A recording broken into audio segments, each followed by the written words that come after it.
बोलिए बृहस्पति देव भगवान की जय। तो दोस्तों आइए शुरू करते हैं बृहस्पतिवार व्रत कथा। सर्वप्रथम बृहस्पतिवार व्रत की पूजा विधि का महत्व जानते हैं। बृहस्पतिवार के व्रत में केले का पूजन करना चाहिए। कथा और पूजन के समय वचन, कर्म और मन से शुद्ध होकर इच्छा पूर्ति के लिए बृहस्पति देव से प्रार्थना करनी चाहिए।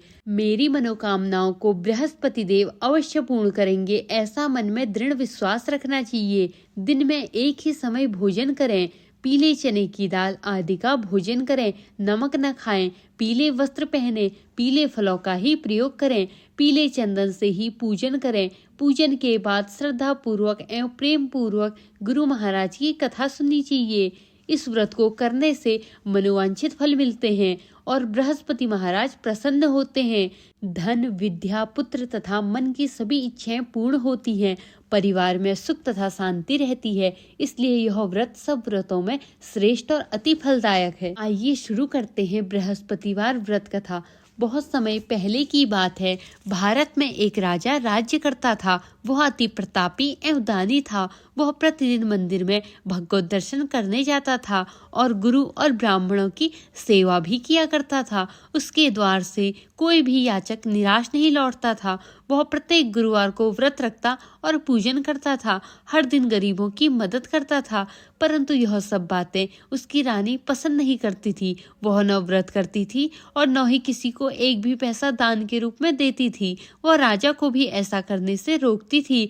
यह उस समय की बात है जब राजा शिकार खेलने के लिए वन को चले गए थे। महल में सिर्फ रानी और दासी थी। उस समय गुरु बृहस्पति देव साधु का रूप धारण कर राजा के दरवाजे पर भिक्षा मांगने आए। साधु ने रानी से भिक्षा मांगी तो वह कहने लगी, हे साधु महाराज, मैं इस दान पुण्य से तंग आ गई हूँ। इस काम के लिए तो मेरे पतिदेव ही बहुत हैं। अब आप ऐसी कृपा करें कि सारा धन नष्ट हो जाए तथा मैं आराम से रह सकूं। साधु का वेश रखे बृहस्पति देव ने कहा, हे देवी, तुम अति विचित्र हो। संतान और धन से कोई दुखी नहीं होता, सभी इसे चाहते हैं। पापी भी पुत्र और धन की इच्छा करता है। अगर तुम्हारे पास धन बहुत है तो भूखे मनुष्यों को भोजन कराओ, ब्राह्मणों को दान दो, प्याऊ लगवाओ, धर्मशालाएं बनवाओ, कुआं, तालाब, बावड़ी, बाग, बगीचे आदि बनवाओ तथा निर्धनों की कुंवारी कन्याओं का विवाह करवाओ। साथ ही यज्ञ आदि करो। इस प्रकार के कर्मों से आपके कुल का एवं आपका नाम लोक प्रलोक में प्रसिद्ध होगा एवं स्वर्ग की प्राप्ति होगी। किंतु वह मूर्ख रानी साधु की इन बातों से खुश नहीं हुई। वह बोली, हे साधु महाराज, मुझे ऐसी संपत्ति की आवश्यकता नहीं है जो मेरे काम न आए तथा जिसको मैं अन्य लोगों को दान दूं, जिसको रखने और संभालने में ही मेरा सारा समय नष्ट हो जाए। साधु ने रानी को समझाने का बहुत प्रयत्न किया, परंतु रानी अपनी बात पर अडिग रही। तब साधु ने कहा, हे देवी, यदि तुम्हारी ऐसी इच्छा है तो जैसा मैं तुम्हें बताता हूँ तुम वैसा ही करना। बृहस्पतिवार के दिन घर को गोबर से लीपना, अपने केशों को पीली मिट्टी से धोना, केशों को धोते समय स्नान करना, राजा से कहना कि वह हजामत करवाए, भोजन में मांस मदिरा खाना, कपड़े धोबी के यहाँ धुलने डालना। इस तरह 7 बृहस्पतिवार निरंतर करने से तुम्हारा सब धन नष्ट हो जाएगा।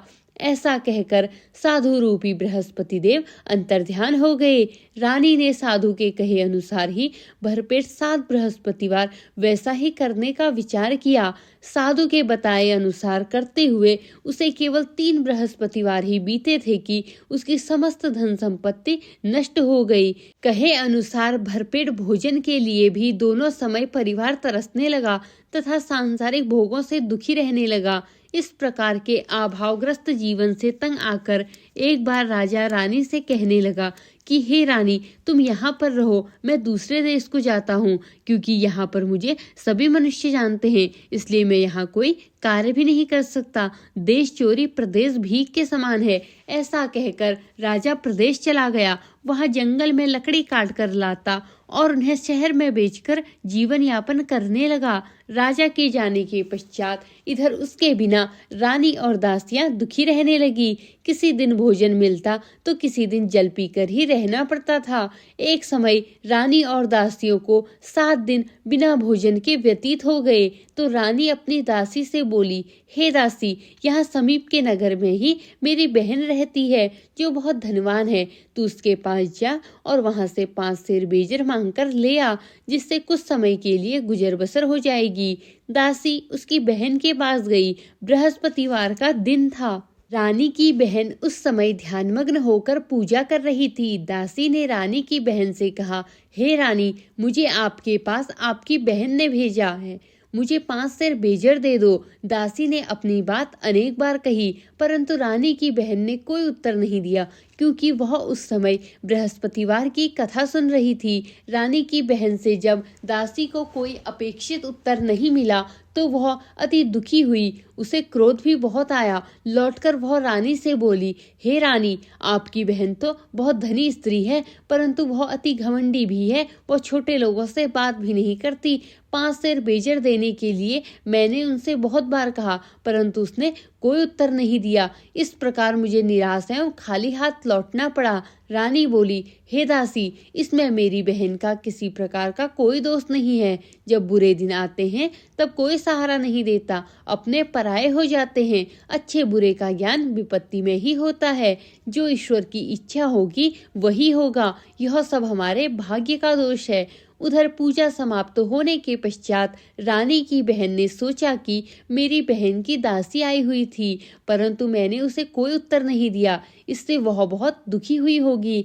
कथा सुनकर तथा विष्णु भगवान का प्रसाद ग्रहण कर वह अपनी बहन के घर गई तथा बोली, हे बहन, मैं बृहस्पतिवार का व्रत कर रही थी। तुम्हारी दासी आई थी, परंतु कथा समाप्त होने से पूर्व न उठते हैं और न बोलते हैं, इसलिए मैं नहीं बोली। बताओ दासी, किस कार्य से मेरे पास गई थी? रानी बोली, बहन, हमारे घर अनाज नहीं था तथा राजा प्रदेश गए हुए हैं। वैसे तुमसे कोई बात छिपी नहीं है, इस कारण मैंने दासी को तुम्हारे पास 5 सेर बेजर लेने के लिए भेजा था।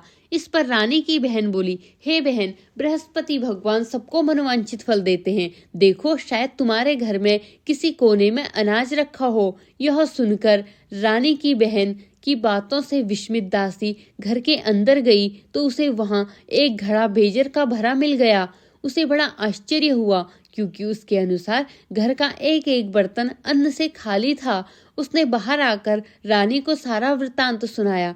दासी अपनी रानी से कहने लगी, हे रानी, देखो, वैसे भी हमको जब अन्न नहीं मिलता तो वह व्रत के समान ही है। अगर इनसे व्रत की विधि तथा कथा पूछ ली जाए तो हम भी बृहस्पतिवार का व्रत किया करेंगे।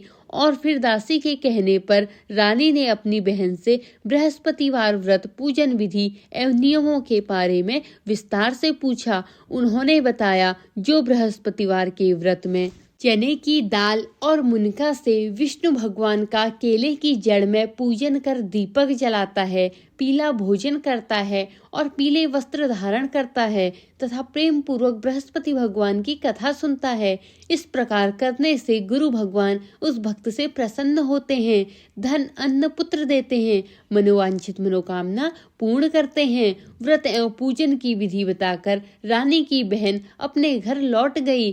तत्पश्चात रानी और दासी दोनों ने निश्चय किया कि बृहस्पति देव भगवान का व्रत एवं पूजन जरूर करेंगे। 7 दिन पश्चात जब बृहस्पतिवार आया तो दोनों ने व्रत रखा। घुड़सवाल में जाकर चना और गुड़ बीन लाई और उसकी दाल बनाकर केले की जड़ में विष्णु भगवान का पूजन किया। अब भोजन पीला कहाँ से आए, यह सोचकर दोनों बड़ी दुखी हुई, परंतु उन्होंने व्रत किया था, इसलिए बृहस्पति देव भगवान उनसे प्रसन्न थे।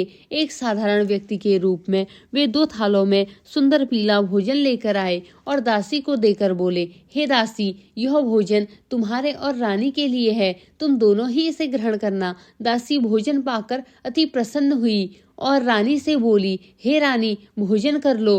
रानी को भोजन के विषय में कुछ पता नहीं था, इसलिए वह दासी से बोली, जा तू ही भोजन कर ले, क्यों व्यर्थ में हमारी हंसी उड़ाती है। दासी बोली, हे रानी, एक व्यक्ति भोजन दे गया है। रानी बोली, वह भोजन तेरे लिए ही दे गया होगा, इसलिए जा तू ही भोजन कर ले। दासी ने कहा, हे रानी, वह व्यक्ति हम दोनों के लिए 2 थालों में सुंदर पीला भोजन देकर गया है, अतः मैं और आप दोनों ही साथ साथ भोजन करेंगी। दोनों ने गुरु भगवान को धन्यवाद एवं नमस्कार कर भोजन प्रारंभ किया। उसके बाद से दोनों प्रत्येक बृहस्पतिवार को गुरु भगवान का व्रत और पूजन करने लगी। बृहस्पति भगवान की कृपा से उन दोनों की भोजन एवं धन की कमी दूर हो गई, परंतु रानी फिर पुनः पहली प्रकार आलस्य करने लगी। तब दासी ने कहा, हे रानी, आप पहले भी इसी प्रकार आलस्य करती थी। आपको धन संभालने एवं दान देने में कष्ट होता था, इसी कारण सभी धन नष्ट हो गया और हमारी ऐसी दुर्दशा हो गई।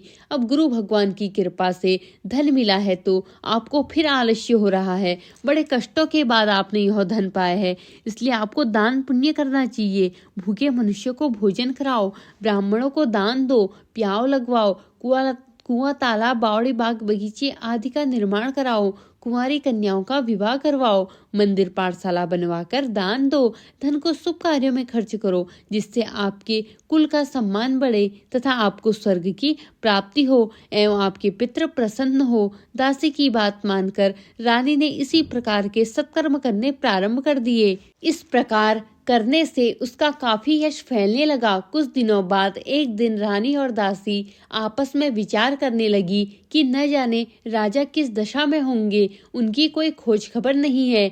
रानी राजा की कोई खबर न पाकर उदास रहने लगी। गुरु भगवान से उन्होंने प्रार्थना की और भगवान ने रात्रि में राजा को स्वप्न में दर्शन देकर कहा, हे राजा उठ, तेरी रानी तुझको याद करती है, अब अपने देश को लौट जा। राजा प्रातः काल उठा, वह सोचने लगा कि मैं किस प्रकार रानी के पास खाली हाथ जाऊंगा। मेरे पास तो कुछ भी नहीं है। स्त्री जाति खाने और पहनने की ही साथी होती है, पर प्रभु की आज्ञा मानकर वह अपने देश को चलने लगा।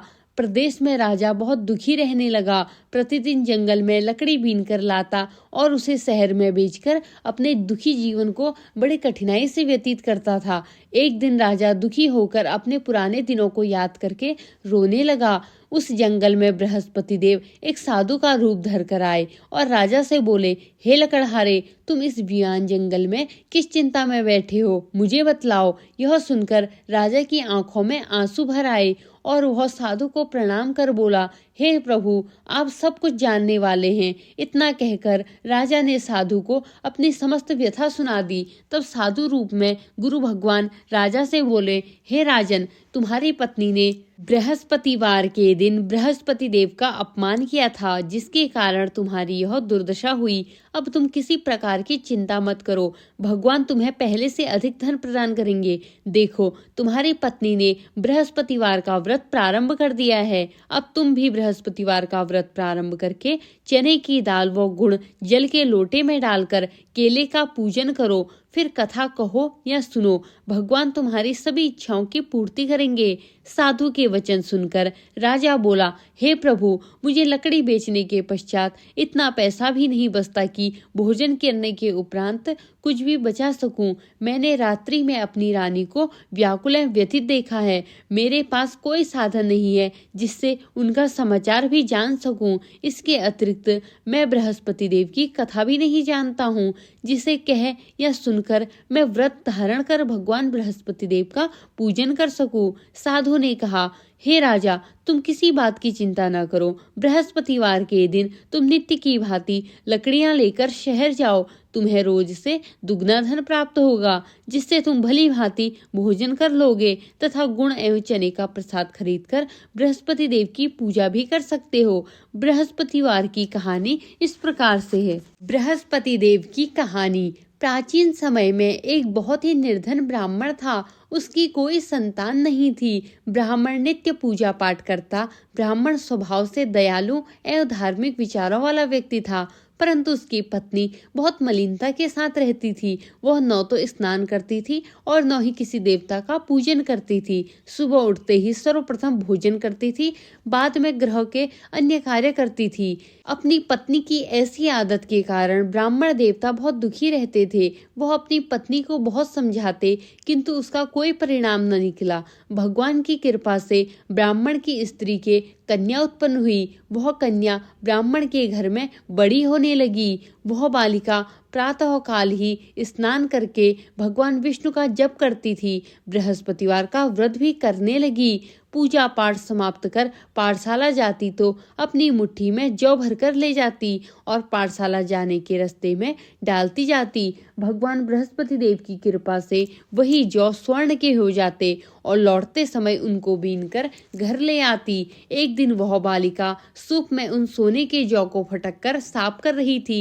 तभी उसकी माँ ने उसे देख लिया और कहा, हे बेटी, सोने के जौ को फटकने के लिए सोने का सूप होना चाहिए। दूसरे दिन बृहस्पतिवार था। कन्या ने व्रत रखा और भगवान बृहस्पति देव से प्रार्थना करके कहा, हे प्रभु, यदि मैंने सच्चे मन से श्रद्धा पूर्वक आपका पूजन एवं व्रत किया हो तो कृपया मुझे सोने का सूप दे दो। बृहस्पति देव ने उसकी प्रार्थना स्वीकार कर ली। नित्य की भांति वह कन्या जौ फैलाती हुई पाठशाला गई।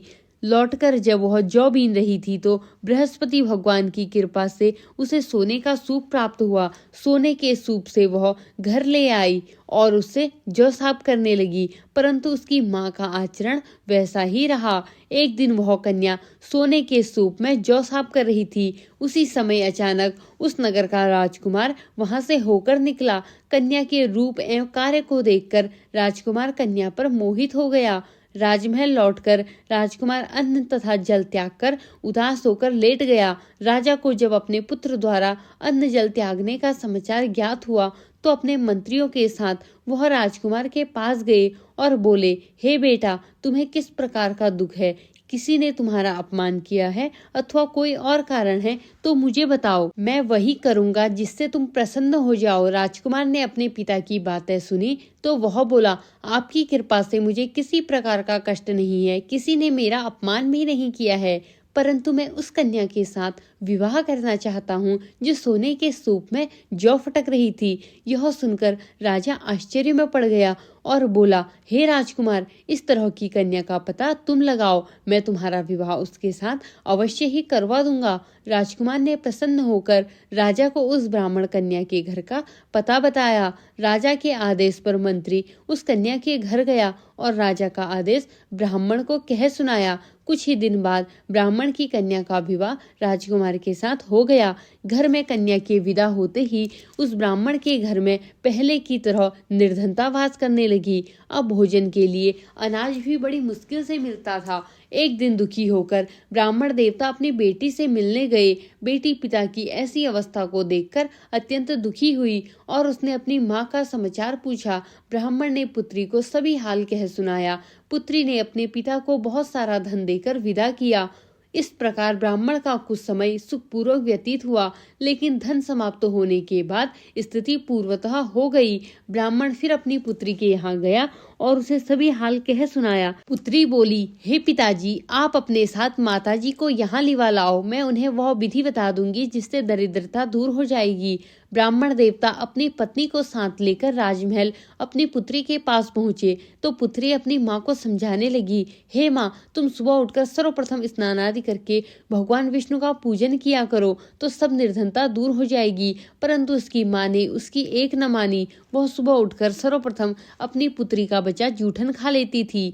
एक दिन उसकी बेटी को अपनी माँ पर बहुत गुस्सा आया। उसने एक रात एक कोठरी से सारा सामान निकालकर अपनी माँ को उसमें बंद कर दिया। प्रातः कोठरी से अपनी माँ को निकालकर स्नान आदि कराकर पूजा पाठ करवाया तो उसकी माँ की बुद्धि ठीक हो गई। इसके बाद वह प्रतिदिन पूजा पाठ करती और प्रत्येक बृहस्पतिवार को व्रत भी रखने लगी। इस व्रत के प्रभाव से उसकी माँ भी अत्यंत धनवान तथा पुत्रवती हो गई और बृहस्पति देवता की कृपा से वृद्धावस्था में मृत्यु को प्राप्त कर स्वर्ग को गई। वह ब्राह्मण भी सुखपूर्वक इस लोक का सुख भोग कर स्वर्ग को प्राप्त हुआ।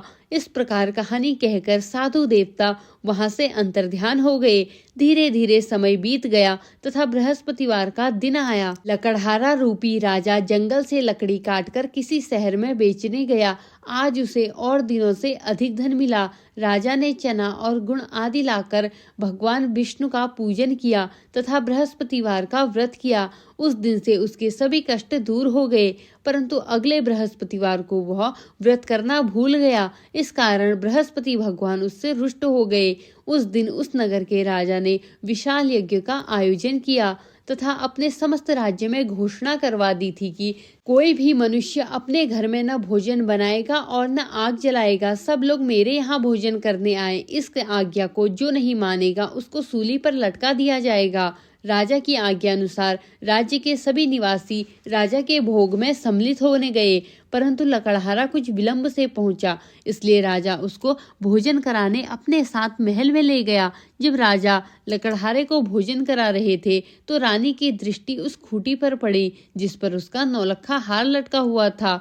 उसे हार खूंटी पर लटका दिखाई नहीं दिया। रानी को निश्चय हो गया कि मेरा हार इसी लकड़हारे ने चुरा लिया है। उसी समय रानी की जिद पर राजा ने सैनिक बुलवाकर लकड़हारे को जेल में डलवा दिया। जेलखाने में बंद वह लकड़हारा बहुत दुखी होकर विचार करने लगा कि न जाने कौन से पूर्व जन्म के कुकर्म से मुझे यह दुख प्राप्त हुआ है। जेल में बंद लकड़हारा भगवान बृहस्पति देव को याद करने लगा। तत्काल बृहस्पति देव साधु के रूप में प्रकट हो गए और उसी की दशा देखकर कहने लगे, अरे मूर्ख, तू बृहस्पतिवार को बृहस्पति देव की कथा एवं व्रत करना भूल गया, इसी कारण तुझे दुख प्राप्त हुआ है। अब किसी प्रकार की चिंता मत कर। बृहस्पतिवार के दिन जेलखाने के दरवाजे पर तुझे 4 पैसे पड़े मिलेंगे। तुम उन पैसों से प्रसाद मंगाना, भगवान बृहस्पति देव का पूजन एवं कथा कहना, कथा का प्रसाद स्वयं ग्रहण करना तथा दूसरों को भी खिलाना। इस प्रकार करने से तुम्हारे सभी कष्ट दूर हो जाएंगे। अगले बृहस्पतिवार राजा को जेल के दरवाजे पर 4 पैसे मिले। राजा ने पूजा का सामान मंगवाकर कथा कही और प्रसाद बांटा। उसी रात बृहस्पति देव ने उस नगर के राजा को सपने में दर्शन देकर कहा, हे राजा, तूने जिस आदमी को जेलखाने में बंद कर रखा है वह निर्दोष है, वह राजा है, उसे छोड़ दो। रानी का नौलखा हार उसी खूंटी पर लटका हुआ है। अगर तू ऐसा नहीं करेगा तो मैं तेरे राज्य को नष्ट कर दूंगा। राजा सुबह उठा और खूंटी पर हार टका देखकर लकड़हारे को बुलाकर क्षमा याचना की तथा राजा के योग्य सुंदर वस्त्र आभूषण भेंट कर उसको विदा किया। बृहस्पति देव की आज्ञा अनुसार राजा अपने नगर को चल दिया। जब वह नगर के निकट पहुंचा तो उसे बड़ा आश्चर्य हुआ। वहां पहले से अधिक तालाब, बाग और कुएं तथा बहुत सी धर्मशालाएं, मंदिर आदि बने हुए थे। राजा ने जब नगरवासियों से पूछा कि यह बाग, तालाब, धर्मशालाएं एवं कुएं किसके द्वारा बनवाए गए हैं, तब नगर के सभी लोग कहने लगे कि यह सब रानी और दासी द्वारा बनाए गए हैं। राजा को बहुत आश्चर्य हुआ, परंतु बहुत क्रोध भी आया। जब रानी ने यह खबर सुनी कि राजा आ रहे हैं तो उसने दासी से कहा, हे दासी, देख, राजा हमें अति दीन अवस्था में छोड़ गए थे। वह हमारी ऐसी हालत देखकर कहीं द्वार से लौट न जाए, इसलिए तू द्वार पर खड़ी हो जा। रानी की आज्ञा अनुसार दासी दरवाजे पर खड़ी हो गई। जब राजा आए तो उन्हें अपने साथ महल में लिवा लाई। तब राजा ने क्रोध करके अपनी तलवार निकाली तथा रानी से पूछा, बताओ, इतना धन तुम्हें कैसे और किस प्रकार प्राप्त हुआ? तब रानी ने बताया कि हमें यह सब धन बृहस्पति देव के व्रत के प्रभाव से प्राप्त हुआ। अब राजा ने बताया कि हमें यह सब धन बृहस्पति देव के व्रत के प्रभाव से प्राप्त हुआ। अब राजा ने निश्चय किया कि 7 दिन बाद तो सभी बृहस्पति देव का पूजन करते हैं, परंतु मैं प्रतिदिन 3 बार कथा कहा करूंगा तथा नित्य व्रत किया करूंगा। अब हर समय राजा के दुपट्टे में चने की दाल बधी रहती थी तथा दिन में 3 बार वह कथा कहता। ऐसे ही एक दिन राजा ने विचार किया कि चलो अपनी बहन के यहाँ हो आऊं। ऐसा निश्चय कर राजा घोड़े पर सवार होकर अपनी बहन के यहाँ चल दिया।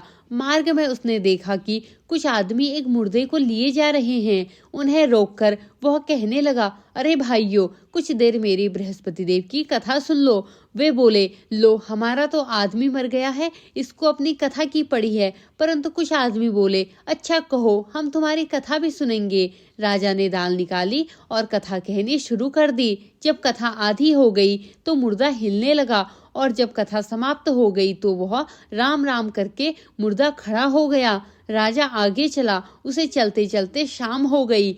आगे मार्ग में उसे एक किसान खेत में हल चलाता हुआ मिला। राजा उससे बोला, अरे भैया, तुम मेरी बृहस्पतिवार की कथा सुन लो। किसान बोला, जब तक मैं तेरी कथा सुनूंगा तब तक 4 हरैया जोत लूंगा। जाओ भैया, अपनी कथा किसी और को सुनाना। राजा आगे चलने लगा। राजा के हटते ही किसान के बैल पछाड़ खाकर गिर गए और किसान के पेट में बहुत तेज दर्द होने लगा। उसी समय किसान की माँ रोटी लेकर आई। उसने जब यह देखा तो अपने पुत्र से सारा हाल पूछा। बेटे ने सारा हाल बता दिया। किसान की माँ दौड़ी दौड़ी घोड़े पर सवार राजा के पास गई और उससे बोली, मैं तेरी कथा सुनूंगी, तू अपनी कथा मेरे खेत पर चलकर ही कहना। राजा ने लौटकर किसान के खेत पर जाकर कथा कही, जिससे सुनते ही बैल खड़े हो गए और किसान के पेट का दर्द भी बंद हो गया। और फिर राजा अपनी बहन के घर पहुंचा। बहन ने भाई की खूब आवभगत की। दूसरे दिन सुबह राजा जगा तो उसने देखा कि सब लोग भोजन कर रहे हैं। राजा ने अपनी बहन से पूछा कि कोई ऐसा मनुष्य नहीं है जिसने भोजन न किया हो और जो मेरी बृहस्पतिवार की कथा का श्रवण कर ले। तो बहन बोली, हे भैया, यह देश तो ऐसा ही है। यहाँ पहले लोग भोजन करते हैं, बाद में कोई अन्य कार्य करते हैं। अगर पड़ोस में कोई हो तो देख आती हूँ। ऐसा कहकर बहन चली गई, परंतु उसे कोई भी ऐसा व्यक्ति नहीं मिला जिसने भोजन न किया हो। वह एक कुम्हार के घर गई जिसका लड़का बीमार था। उसे यह पता चला कि उसके यहाँ 3 दिन से किसी ने भी भोजन नहीं किया है। राजा की बहन ने अपने भाई की कथा सुनने के लिए कुम्हार से आग्रह किया तो वह तैयार हो गया। राजा ने जाकर बृहस्पतिवार की कथा कही, जिसको सुनकर कुम्हार का लड़का ठीक हो गया। अब तो राजा की हर ओर प्रशंसा होने लगी। कुछ दिन बाद एक दिन राजा ने अपनी बहन से कहा, हे बहन, मैं अपने घर जाऊंगा, तुम भी तैयार हो जाओ। राजा की बहन ने अपनी सास से अपने भाई के साथ जाने की आज्ञा मांगी। सास बोली, चली जा, परंतु अपने लड़कों को यहीं छोड़ जाना, क्योंकि तेरे भाई की कोई संतान नहीं है। बहन ने भाई से कहा, हे भैया, मैं तो चलूंगी, परंतु कोई बालक नहीं जाएगा। राजा ने कहा, जब कोई बालक साथ नहीं चलेगा तब तुम क्या करोगी? दुखी मन से राजा अपने नगर को लौट आया। राजा अपनी रानी से बोला, हम निर्वंशी हैं, हमारा मुंह देखने का भी धर्म नहीं है। वह उदास होकर बिना भोजन किए सैया पर लेट गया। रानी बोली, हे प्रभु, भगवान बृहस्पति देव ने हमें सब कुछ दिया है, वे हमें संतान भी अवश्य देंगे। उसी रात बृहस्पति देव ने राजा को स्वप्न में दर्शन देकर कहा, हे राजा, उठ, सभी सोच त्याग दे, तेरी रानी गर्भवती है। राजा को यह जानकर अति प्रसन्नता हुई। 9वें महीने में रानी के गर्भ से एक सुंदर पुत्र रूपी रत्न पैदा हुआ। तब राजा बोला, हे रानी, स्त्री बिना भोजन के रह सकती है, परंतु बिना कहे नहीं रह सकती। जब मेरी बहन आए तो तुम उससे कुछ मत कहना। रानी ने हाँ कर दी और जब राजा की बहन ने यह शुभ समाचार सुना तो वह अति प्रसन्न हुई तथा बधाई लेकर अपने भाई के घर पहुंची। अभी रानी ने कहा, घोड़ा चढ़कर नहीं आई, गधा चढ़ी आई। राजा की बहन बोली, भाई, मैं इस प्रकार न कहती तो तुम्हें संतान कैसे मिलती? भगवान बृहस्पति देव ऐसे ही हैं, जैसी जिसके मन में कामनाएं हैं सभी को पूर्ण कर मनोवांछित फल देते हैं। जो श्रद्धा पूर्वक बृहस्पतिवार का व्रत करता है एवं कथा पढ़ता है अथवा सुनता है और दूसरों को सुनाता है, बृहस्पति देव उसकी सभी मनोकामनाएं पूर्ण करते हैं। बृहस्पति देव उनकी सदैव रक्षा करते हैं। जो श्रद्धा एवं संपूर्ण आदर भाव से बृहस्पति देव का पूजन एवं सच्चे दिन से व्रत करते हैं, उनकी सभी मनोकामनाएं पूर्ण होती हैं। सच्चे मन एवं हृदय से रानी और राजा ने बृहस्पति देव की कथा का गुणगान किया। उनकी सभी इच्छाएं बृहस्पति देव ने पूरी की, इसलिए सबको कथा कहने अथवा सुनने के बाद बृहस्पति भगवान का प्रसाद अवश्य ग्रहण करना चाहिए तथा सच्चे मन एवं भावना से भगवान बृहस्पति देव का मनन करते हुए सदा उनकी जय जयकार करनी चाहिए। बोलिए बृहस्पति देव भगवान की जय। बोलो विष्णु भगवान की जय। धन्यवाद दोस्तों। कहानी आपको कैसी लगी कमेंट के माध्यम से जरूर बताएं।